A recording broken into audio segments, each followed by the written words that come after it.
you obviously are covering it's satire, but you're also covering news stories as well. How do you decide which national issues to tackle with each episode? So we have a weekly meeting with James Ashby and Sean, and Pauline will often jump in them as well. And we cover off from anything from what we think is coming down the line legislatively, or what's going to come down, what's coming up in the future, or what's just happened. Sometimes we hear about stories that are happening in Parliament, which are similar to almost like, if you had an office job, it'd be like, oh, Katie cooked a Massaman curry in the staff room. So sometimes it's a bit inside baseball, inside politics, but we can put those in the cartoon. But typically it comes from covering off the media, what's coming off, what's coming down the line for legislation. And then we, because I obviously don't know any of these politicians, so I only know what comes from the media. So a lot of the times my questions are like, what's he like in real life? What's a secret we can put in there? What's a little hint?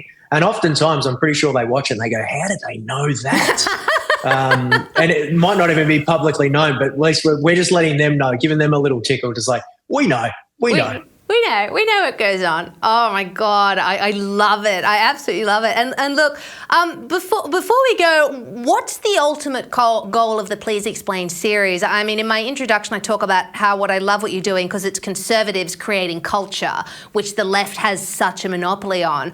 What is that your goal, to create culture from a conservative perspective? Well, it's a good point, and it's. Sometimes I get myself like a little wound down, particularly when you're surrounding media. I don't know how you do it personally. It's like you're constantly surrounded by this media. You must look at it and go, man, this country's screwed. Yeah. Like, everything's screwed. The economy's screwed. The government's stuffed. This is stuffed. Everyone's struggling. People are dying in the street.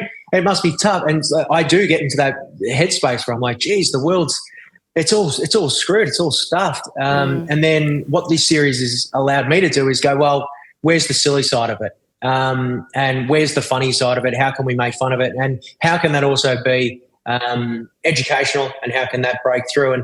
And really the goal is it's just made politics more accessible for people of all ages, whether you've been in politics for a long time and this is something different for you, or whether you're the child that's been sitting at the dinner table and told not to talk about politics and just been prescribed your ideology from school or from educational systems, wherever it might be. It's just a way to talk about it. And my heart is always warmed when I read comments in the comments section on YouTube or wherever that say we sit there and watch it as a family, or I sit there and watch it with my kids, because politics is one of those things. It's almost like a dirty word. It's considered boring, or we don't want to talk about it, or it's far too complicated. So if we can make it more accessible, albeit in a silly way, so we can have more serious conversations about it, that's mission accomplished from my perspective. And I think that is such a terrific goal, to make politics more accessible, because it is largely inaccessible and depressing. So, yeah, this is exactly, I think, what the nation needs.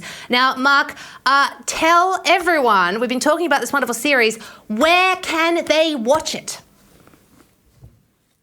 Well, we actually do a different thing to a lot of other people. We don't try and get a monopoly on one particular platform, but we are on YouTube, X, or the old Twitter, Instagram. We even throw it out on TikTok.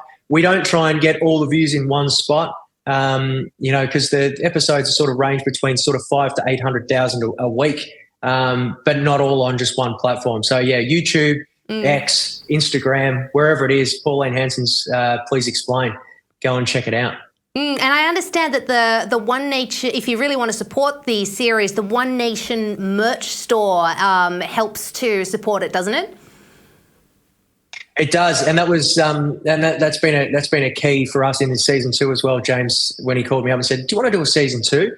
We're thinking about doing it this way," which is basically crowdfunded and using and fundraising the series. And that inspires me more than anything, because then it becomes the people's cartoon. Yeah. The cartoon literally only survives for as long as people support it. And when that day comes that they don't want to support it anymore, that's the day that the cartoon stops. But in the interim, yeah, we've got which way calendars. We've got bottles of rum, bottles of gin for Christmas. The calendars are actually a heap of fun. And if the series does continue for years to come, I think that'll be a yearly thing that we keep doing. But that merch store, we just do some really fun stuff, from stickers We've got playing cards coming up as Oh, well. So we've got, cool. with Joker cards. It's a real hoot, and I think it's fun because you don't actually see that in politics anywhere. Is people making fun of themselves typically as well. So there's heaps of merch coming, which all supports the cartoon. And like I said, it's the people's cartoon, and when that stops, that's the time when the cartoon stops. So if you do enjoy the cartoon, that support literally means the world to us.